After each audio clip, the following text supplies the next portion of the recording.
What I'm about to show you guys today has to be the best case of 2024 in my opinion. Now, during our computex coverage, I did say that this was my favorite case to date, and we finally got our hands on it. Now, it comes in two versions. This is the VGPU version, which means that it comes with a PCIe 5.0 riser cable and the vertical GPU mount, and it also comes with the glass panel here. Now, HAVN claims that this is the best GPU cooling case on the market. Let me show you how it works. Now, what you would do is you set your intake fans down the bottom to bring air in. The glass helps to funnel this air up and straight in front of your vertical GPU. That means that the fans are constantly bringing in cool air. Now, what will then happen is your GPU is up against this glass right here. So the hot air is actually separated from the cool air and it goes down and out or out the top of the case. That means that the fans are no longer bringing in circulated hot air and it's just constant fresh air. That's what makes this case super unique. Now, if you don't want to run your GPU vertically, you can get the regular HS 420 version, which comes with a flat fan bracket down the bottom there, which can either fit a 420 or a 360mm radiator. Now, to make sure that this glass actually does line up with the GPU and there's no gap letting hot air seep out, this whole bracket here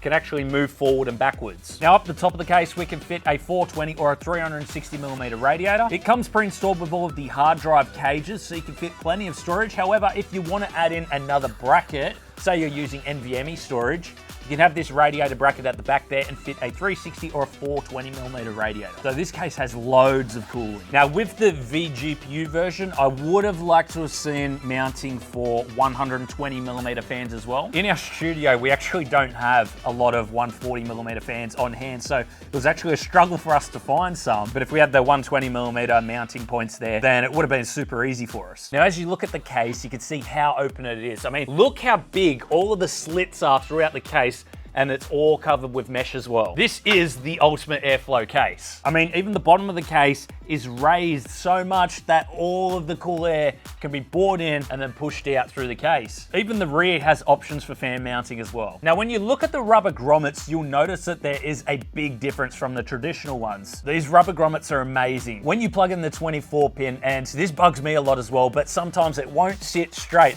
It'll always have some sag to it due to the weight under it. Well, these rubber grommets allow you to position these little plastic clips in place so that it holds the 24 pin in place so that it looks extra special. Now, with the rear here, you can see that the radiator bracket comes all the way to the back, so it utilizes so much space at the front. In fact, there's about 93mm worth of clearance before you even hit the glass. Now, at the rear here as well, cable management has been thought of. So we've got plenty of room for our power supply and a few extra cables, but we've also got these cable routing guides to take the cables all the way around the motherboard section, and you can Velcro strap them all in. Included is also a couple of extra fan hubs, so we've got one up the top here as well for all of the fans that come through down here, and then there is one located down the rear as well for the fans that are at the side. Now, you'll notice that the case actually has this little routed out sections for the glass panel to simply slot into. So all we have to do is line that up,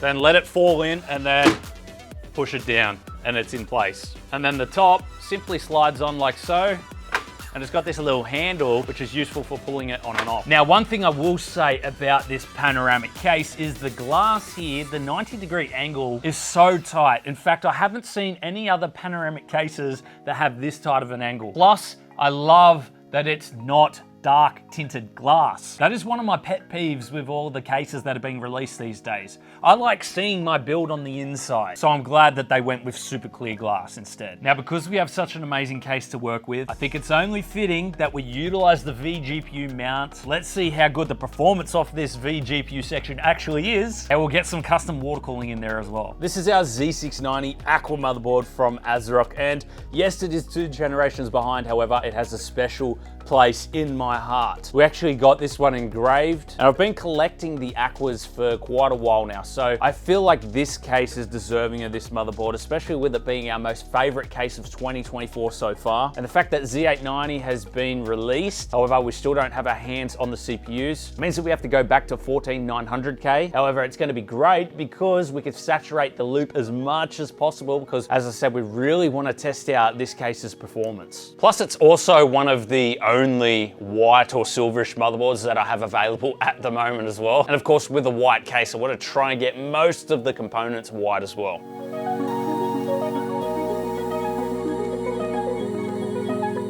Now, I was actually planning on using some newer hardware for this build. Yes, Z890. However, none of it arrived on time. So we've gone back a generation. We're gonna put in the 14900K.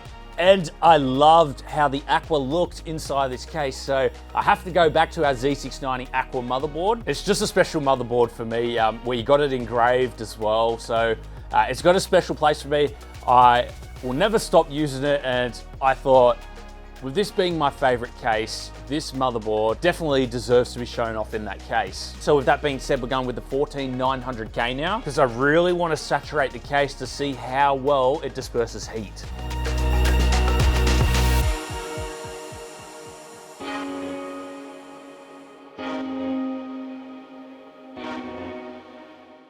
Now for my storage, I've gone with an MP600 Pro. This is a 2 terabyte version. However, I'm not gonna need the heatsink from this because the motherboard has one built in, so we will be removing that. And I believe that 2 terabytes is plenty of storage for what I need. We can install our Windows on there, a few of our favorite programs, and of course, a few of our favorite games as well.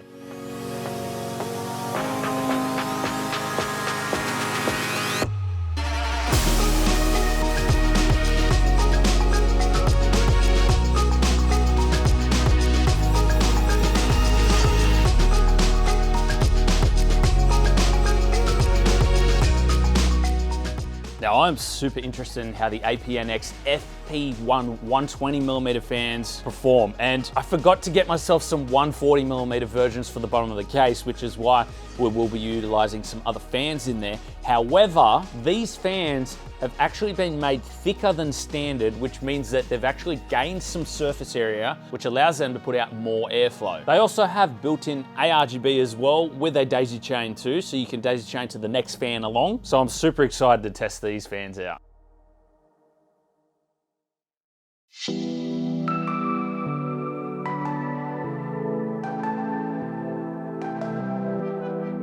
Now inside of our case, down the bottom where we've got the fan mount that is positioned on an angle, that takes 140mm fans. I don't have a lot of them on hand. However, I do have these Unifan TL LCD fans on hand, and it just so happens that they have a reverse blade, meaning that we can have the LCD facing upwards. So I'll utilize the LCD screen to go with our pump reservoir, which you guys will later see. Now, the thing that I like about these fans is they daisy connect together and there's only one cable coming out of them. So it definitely cleans up cable management a bit, and it's not too overbearing with RGB. It's just got this minimal RGB lighting around the outside. The blades themselves, they don't light up. So I think it's just gonna tie in nicely with the build.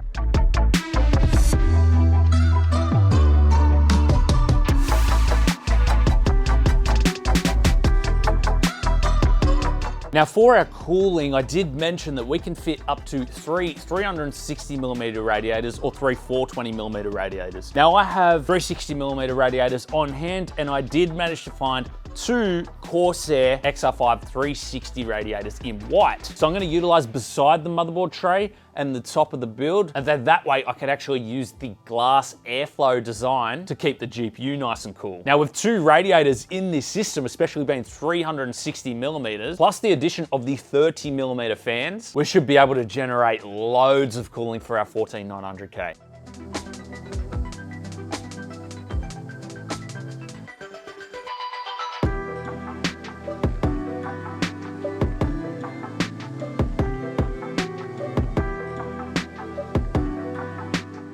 So the pump reservoir combo that I've chosen to use in today's build is the XD5 RGB Elite LCD version. So it does have a built-in LCD screen, which, because we're using the LCD fans down the bottom of the build, we could also use this and customize it to go with them, which will suit the overall theme of the build. Now, this also does have built-in RGB, so there's 22 LEDs inside, and it has a D5 pump built in as well. But I think one of the cool features about this is because we're using a lot of Corsair products in this particular build, I'm gonna be able to use the Corsair software to control all of the lighting, because this is IQ Link ready, and it has a built-in coolant temperature sensor, so we can keep an eye on our coolant temperatures.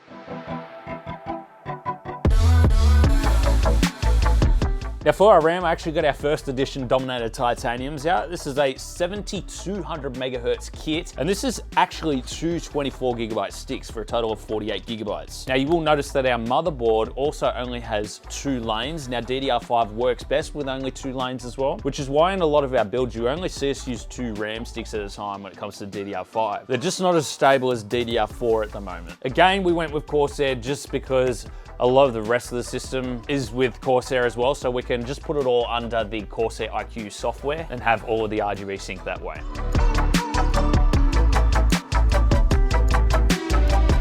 Now for our system, I really wanted to utilize a white graphics card. So we have the Gigabyte Aero GeForce RTX 4070 Ti. Ultimately, I would have loved to have gone with a 4090 to really stress test the build. However, I don't have a 4090 or 4080 or anything above this spec in white. So I didn't want to compromise the looks of the build. However, the 4070 Ti, I still know how hot it can run. And so if I could get this cooler than what I would expect out of this card, then that's a win for me.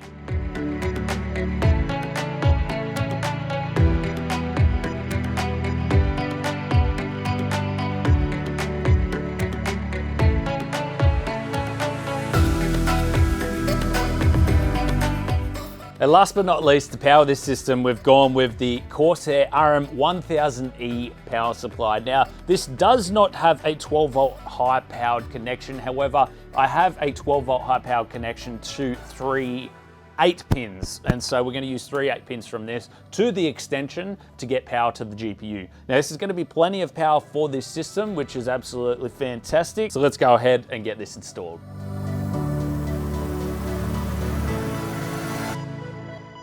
So something's really going on with this build. I can't get it to post. I've tried different RAM. I've got a different GPU in there, but I'm pretty sure it's either the CPU or the motherboard. And I don't know if you guys notice or not, but this fan at the back here is not spinning as well. And there's just a whole bunch that is happening with this build. And the thing is, I can't take this fan out without actually pulling this whole build apart because of the way that it mounts to the case. The screws to take this out are actually located on the inside and the radiator's in the way. Now, if those screws were actually on the outside so that you screw it into the case like this, I could have taken this out without pulling the whole build apart. So that's one thing. But guys, I really wanted to talk to you guys about the state of hardware at the moment. I don't even know why I chose the 14900K to go on this build. Knowing that there's been so many issues out there, I thought, okay, maybe with the microcode, it'll be okay. And I could just go with it, but either the motherboard or the CPU, there's something going on. And I just wanted to talk about the state of hardware and where it's at these days. I don't know if it's just me, but 5-10 years ago, PCs for me was such a fun experience that everyone could experience as well. It was affordable. Now, I've recently heard from a friend and also seen a list of new graphics cards which are coming out soon. One of them is listed for over $5,000. Now, just think about that for a second. Everyone's getting priced out of this industry, and it's because of greedy companies. And it makes me so furious because I want this industry to grow, but greedy companies are taking away so much from this hobby, and it frustrates me to the core, and I don't know what else I can really do about it. Yeah, I just want to see this hobby succeed, you know, and I mean, like, as a whole, I want the PC building industry to be good again, but it's just all about greed these days. Like, I even went to PAX the other day. There was only one booth with custom water-cooled PCs. Everything else is just all-in-one cooled builds and, hey, buy my product. It's no longer about, you know, having fun and enjoying stuff anymore. It's all about how can we make money from this or that person? And it takes the enjoyment out of it. So yeah, it makes me think with what's gonna happen in 5 years' time. Like, is this even gonna be a thing anymore? I just can't stand greed. I can't stand greed. That's plain and simply, I can't. I don't know what all all these graphics cards companies, motherboard companies, CPU companies, I don't know what they are thinking bringing out things. I understand the demands there, I get that, but it's just all about money. Anyway, we are gonna have to pull apart this whole build and then I can swap over the fan, and I'm going to install a new CPU, see if we can get the motherboard to boot outside the case, and then we'll install everything back in. You know, guys, God really is on my side. I mean, all I had to do was reseat the CPU and none of the hardware is broken, and I'm so glad for that. It's going to make things so much easier because I wasn't sure if I had any spare hardware or another motherboard to go in to replace this. If I did, that would mean that I would have to redo all the tubing again. So I'm just glad it's working. And before we go and install everything in the build, I need to make sure the fan's working. So I've hooked up a temporary power supply. Let's turn it on. There we go. The new fan is spinning. Everything's working. That's good. That's good. Well, guys, I actually figured out what was going on with this build. So pay attention to the numbers down the bottom here, okay? So if I press on, you'll see that the numbers don't light up. So there is some short circuiting happening. Now, watch what happens when I do this. I am going to remove 2 screws. All right, let's turn this PC back on now. Pay attention to the numbers below.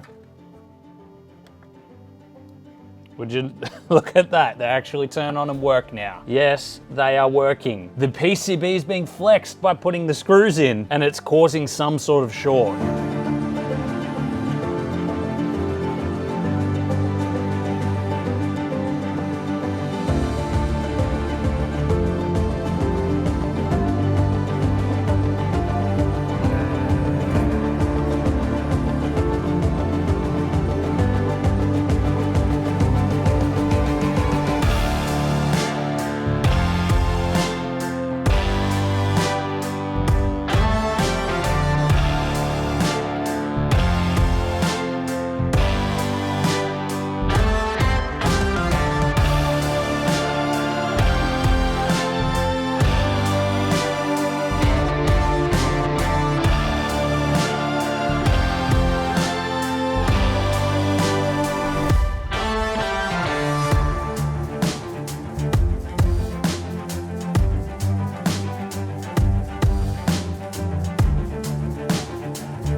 Well, there you have it, guys. This is my most favorite case of 2024. And if you want to learn more about the HAVN HS 420, I'll leave a link in the video description to all of the specs.